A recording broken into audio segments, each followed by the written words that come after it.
Would you turn with me, please, to Matthew and chapter 19, from whence our subject is taken, where Christ says in verse 6 at the end of the verse, "Wherefore, what therefore God hath joined together, let not man put asunder." And if Christ's conversation with the Pharisees had finished at that point, how easy life would have been.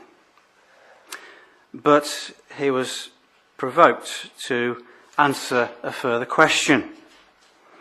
And part of his answer uses the phrase, "except it be for fornication." And the explanation and the understanding of that phrase has divided the brotherhood for decades. I have a leaflet produced officially with the blessing of the CMPA, which seeks to make an understanding of these verses, and it admits on the first or second page that there's basically two views extant in the brotherhood. This was in about 1975. Basically that divorce was fine and okay, and the other view was that divorce wasn't fine and okay. And this leaflet seeks to bring together these views, and to what in effect it does is paper over some pretty huge cracks. And it might be argued it's been pretty successful, because there has been no division on the subject ever since. So we're going to need to get to grips with why he said it and the context in which he said it. And I think once we've got those things, we'll find the explanation is actually pretty simple. But we'll come on to that in due course. We're going to put aside the views of this and that brother and what we might find in this and that leaflet, of which there are plenty, and just come back to doing a straightforward, simple scriptural analysis of what we find. Just one other thing before we start in earnest and go to Genesis chapter 2.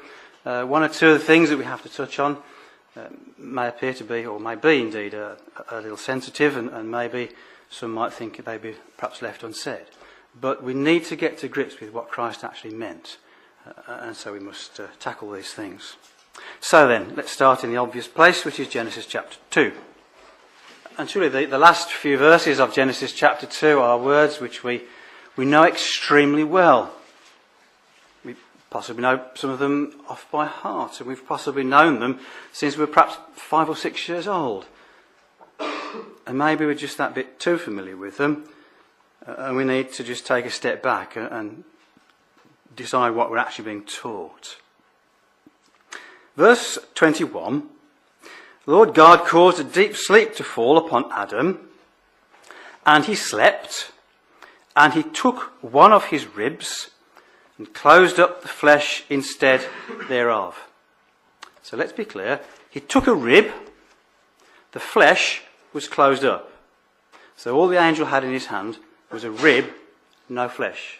Adam kept his flesh, he just lost his one rib.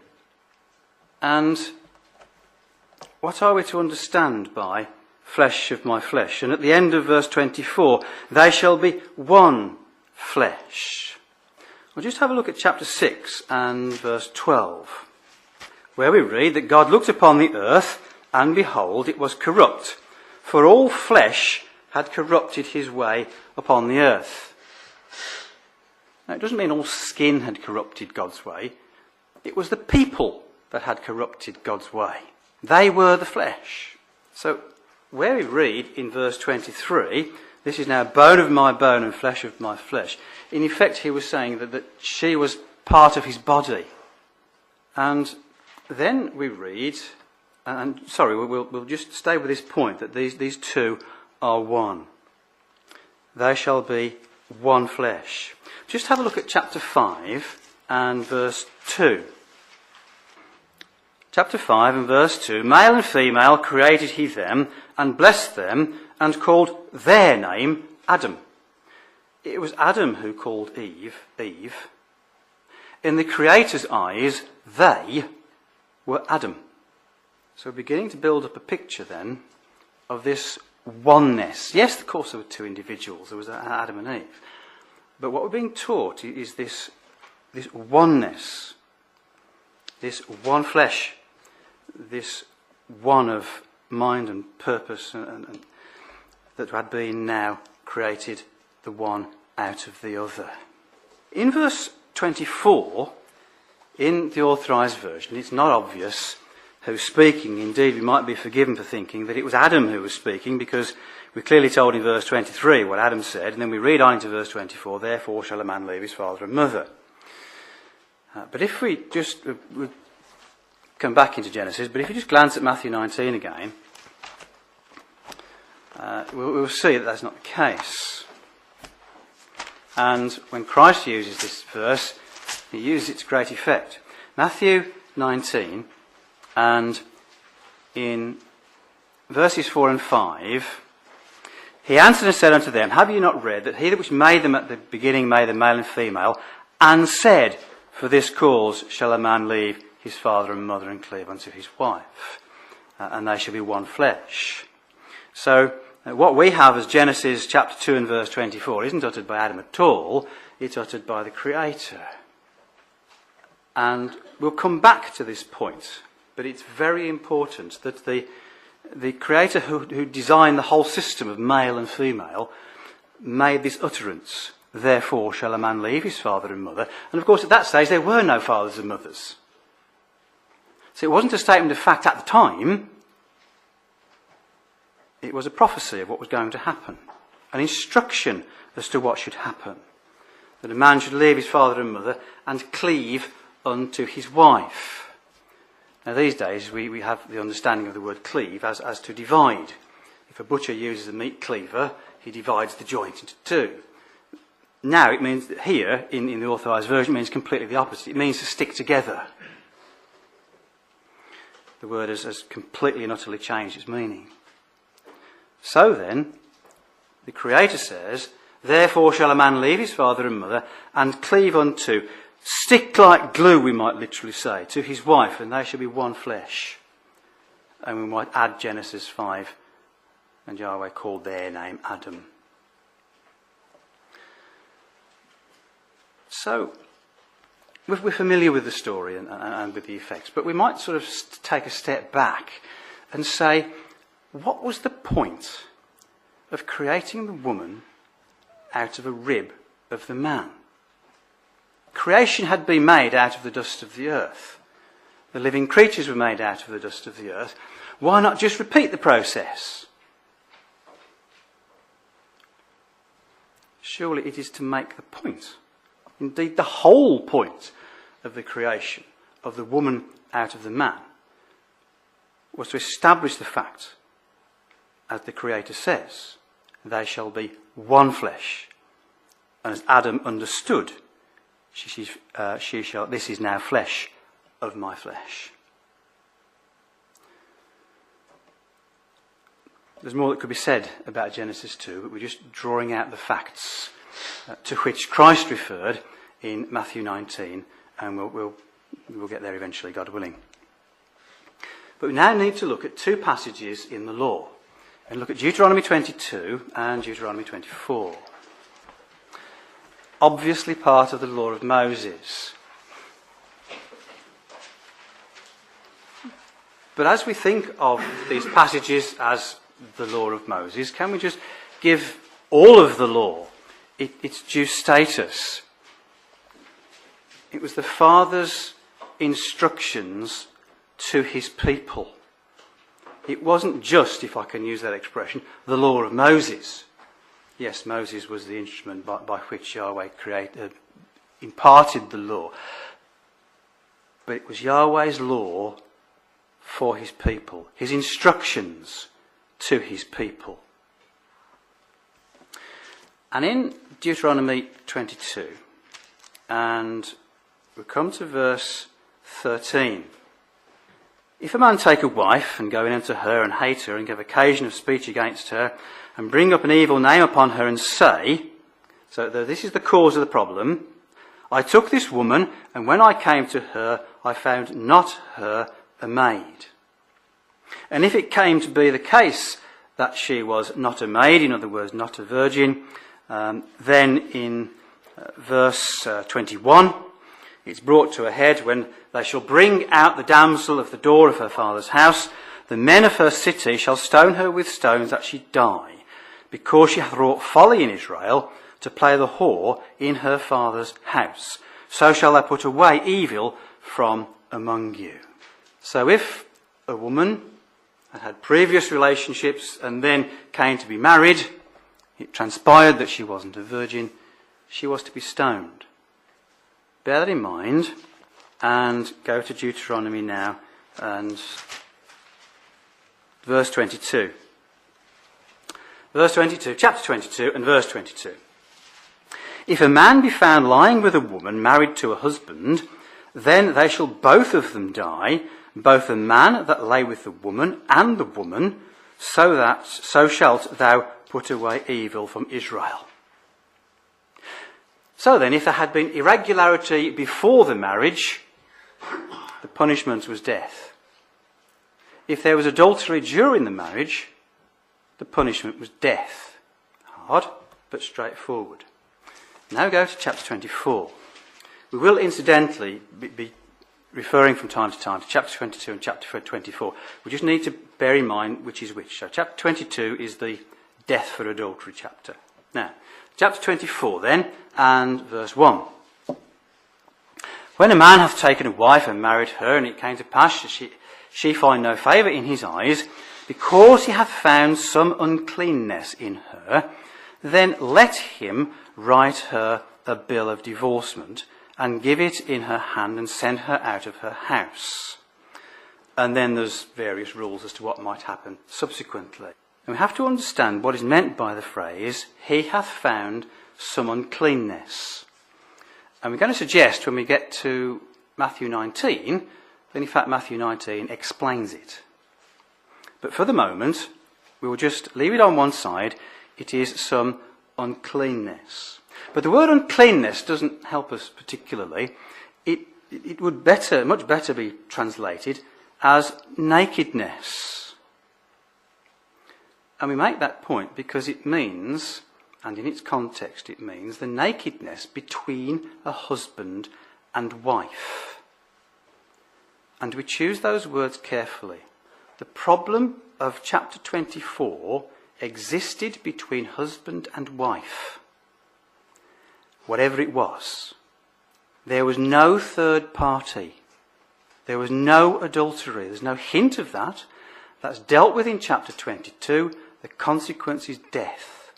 Here in chapter 24, it was some private matter between husband and wife. The husband was allowed to divorce his wife. He didn't have to. It was a matter of choice.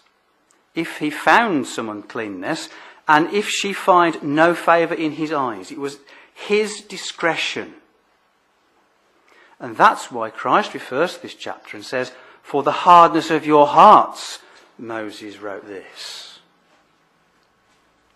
So the man was being hard, the implication being unnecessarily so, when he divorced his wife. That, of course, put her in a predicament. She had committed no crime. So what was to be done for her? And that's described in verse 2. When she departed out, this is just an aside really, but when she departed out of his house, she may go and be another man's wife. And you may notice that the word wife is in italics. It's not there in the original. She may simply be another man's. And if the latter husband, and the word husband should really simply be a man. If the latter man hate her, and so other rules and regulations. I'm simply making the point that in verse 2, the words husband and wife are simply not there in the Hebrew. There has been a relationship of husband and wife. The hardness of the man has caused him to give his wife a bill of divorcement. What is she to do? She legally can then become another man's. But the terminology of husband and wife remains with the first marriage. Just stop and consider what we've thought about these two chapters. Chapter 22 is adultery. There are third parties involved. We all know what adultery is. Chapter 24 is something totally between husband and wife. This is the only time when a bill of divorcement was allowed, and even then it was optional according to the hardness of the man's heart, as Christ said. So that's the background then, the scriptural background to Matthew 19. So then let's go to Matthew 19. Remembering, of course, that Christ upheld the law. He upheld the law and quite often encouraged his hearers to raise themselves above the standard of the law. He raised the bar. What he never did was undermine the law or lower the standard. As far as Christ was concerned, he still existed in the time of the law. It was his Father's instructions to his people, and he upheld it completely. And we need to remember that as we read Matthew 19. So in verse 3 then we read the Pharisees came unto him. Let's just take a step back and say, well, who were the Pharisees? Well, the Pharisees concern themselves with what we might describe as the ethics of the law. But not simply the law of Moses as we have it in the first 5 books, but the law as had been, I was going to say developed, that's the wrong word really, added to over a period of time. They had added all manner of rules and regulations and expected their fellow Jews to keep all these rules and regulations which they had added to the purity of the law. Now we know what Christ thought about this. If you just pop over to chapter 23 for a minute. This is one of those chapters where you just love to have heard what was actually said. For example, in verse 16 of chapter 23. Woe unto you, ye blind guides, which say, whosoever shall swear by the temple, it is nothing, but whosoever shall swear by the gold of the temple, he is a debtor. There's nothing about that in the law of Moses. They'd added that, and they'd added this little refinement about either swear by the temple or swear by the gold of the temple. These little rules and regulations, of which I believe there were hundreds, and they expected the people to keep these. And Christ is ruthless in chapter 23 here in exposing them and repeatedly using this phrase, woe unto you scribes and Pharisees, hypocrites, and so on. So Christ had absolutely no time whatsoever for all these additional rules and regulations. It was man-made. So when the Pharisees come to him, tempting him, saying unto him, is it lawful for a man to put away his wife for every cause? Now in Christ's day, amongst the Pharisees, there on all sorts of topics, all these little topics that we've sort of attempted to briefly mention, that have been added to the law, there were 2, if not more, ways of thinking, two schools of thought, the Hillel school of thought and the Shammai school of thought. And these were leading Pharisees who lived just before Christ's day and worked up a lot of these additional laws and rules and regulations. And sometimes they agreed with each other and sometimes they didn't. So you've got man-made regulations and man-made divisions of thought this way of thinking and another man-made division that thought that way of thinking. None of which needs actually to concern us, except that as far as divorce was concerned, these 2 schools of thought were in different camps. The Hillel school of thought and thinking was that divorce was acceptable for any cause almost. The Shammai school of thought was that divorce was only acceptable for adultery. Now, can we see straight away how the Pharisees of Christ's day have moved right away, they're miles away, from the law of Moses? Chapter 22, adultery was death. The question here is, can a man put away his wife, divorce his wife, for every cause? So they've completely undermined the law of Moses. They've abandoned what we have now as Deuteronomy 22 and Deuteronomy 24, or 22 in particular. So it's hardly surprising then that Christ doesn't answer their question directly by saying, yes, I agree with you on this clause or that clause. He refers not to Deuteronomy, which they themselves have abandoned, but he goes back to Genesis. Have you not read? Just re-emphasize what Christ says. He could have said, for example, have you not read, for this cause shall a man leave his father and mother? Would have made perfectly sense, it would have been absolutely true, and would have, up to a point, served the purpose. It would have answered the question. But notice how Christ answers this question. Notice how he, for want of a phrase, lays it on thick. He which made them at the beginning. See, he doesn't even refer to God or the Father. He emphasises the point that it is the Creator. And then he doesn't simply leave it there. He says, made them male and female.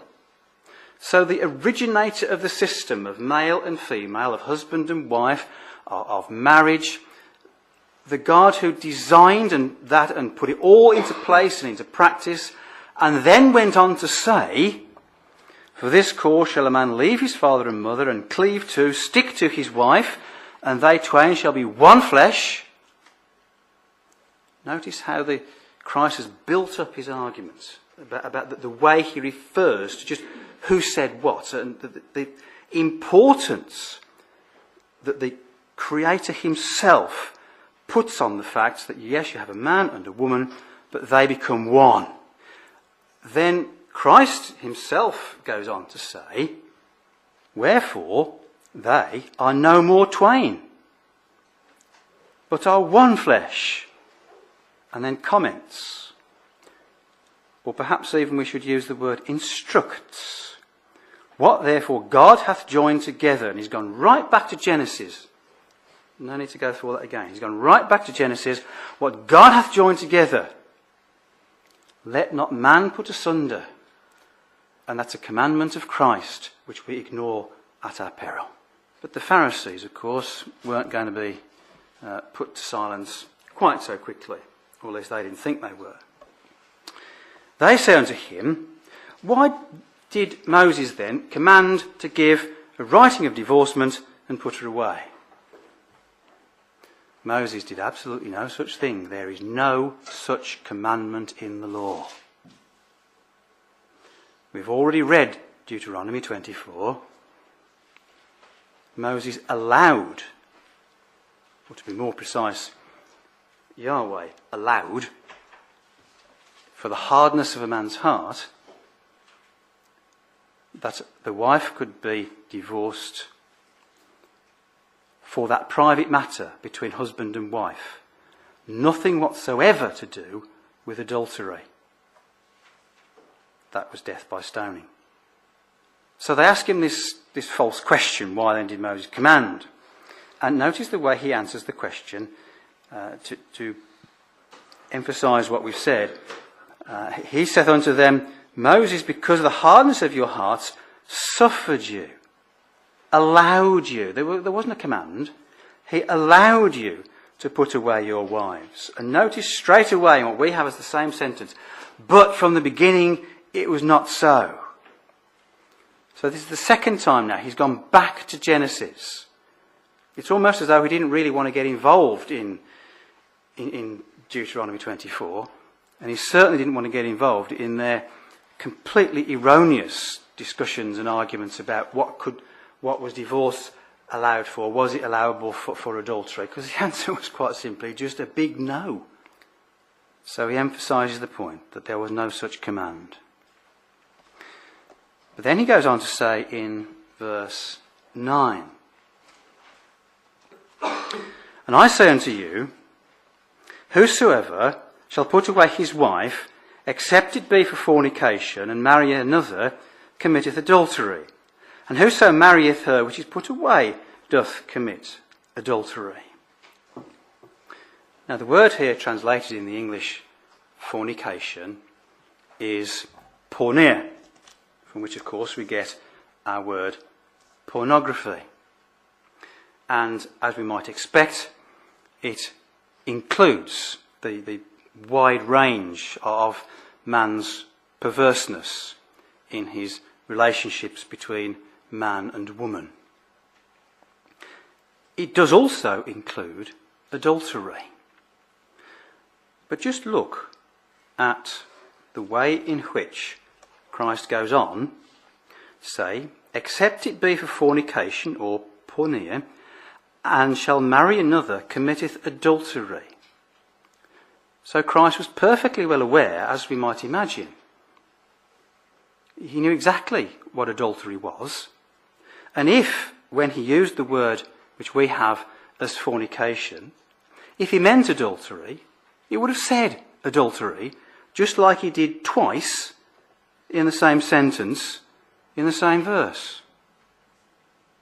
So to argue that when Christ said fornication, he really meant adultery, just makes an absolute mockery of verse 9. It makes no sense whatsoever. So what did Christ mean then? Why did he use this very wide-ranging and, quite honestly, deeply unpleasant word, which we'd rather not think about?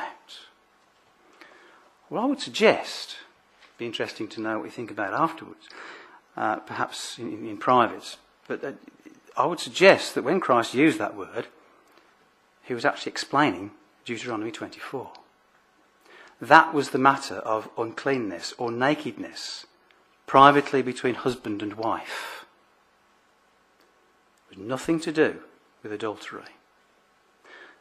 And if there was a putting away for some other reason, then adultery was indeed committed. Now the reaction of the disciples is interesting. His disciples say unto him, this is verse 10, if the case of the man be so with his wife, it is good not to marry. Remember, they lived in this culture whereby a good number of people thought that it was absolutely fine, you could divorce your wife for any reason and start again. And so given that sort of cultural background, their reaction is quite understandable. And Christ's answer is really quite illuminating. We might think that he would say unto them, now come on, don't exaggerate, it's not that bad. You really can be married for life. But he doesn't say that, does he? He said unto them, all men cannot receive this saying, save they to whom it is given. And then he goes on to talk about eunuchs, which we're going to leave on one side. In effect, he agrees with them. He said, well, yeah, some people are better off not marrying if they can't stay the course.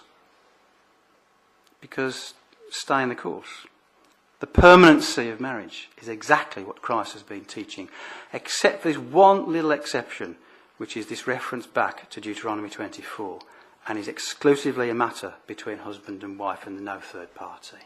So adultery has got absolutely nothing whatsoever to do with it. And that really brings us to 1 Corinthians 7. But before we go there, would you just come back with me, please, to Matthew chapter 5. Because Matthew 19 is the second time this subject has been discussed. Now, we might suppose that adultery involves a third party to a marriage, which, of course, is absolutely the case. But just look at what Christ says in Matthew 5, in verse 31. It hath been said, whosoever shall put away his wife, let him give her a writing of divorcement. Straight out of Deuteronomy 24. But I say unto you, that whosoever shall put away his wife, saving for the cause of fornication, causeth her to commit adultery. So the putting away causes the adultery. the putting away, the adultery is the consequence of the putting away, not the cause of the putting away. And I must admit, I'd read that verse for years before I appreciated that was what Christ actually said. So again, in chapter 5 here, he's not talking about divorce at all. He's talking about Deuteronomy 24. So then, let's go to 1 Corinthians 7. Christ has said, remember, it might be better to stay single. The implication being that the service of the Father might be better accomplished. And that's entirely consistent, or rather, Paul's teaching is entirely consistent with that. It starts off in chapter 7, verse 1. Now concerning the things whereof you wrote unto me, it is good for a man not to touch a woman. Which is more or less what Christ said, that some could be eunuchs for the sake of the master.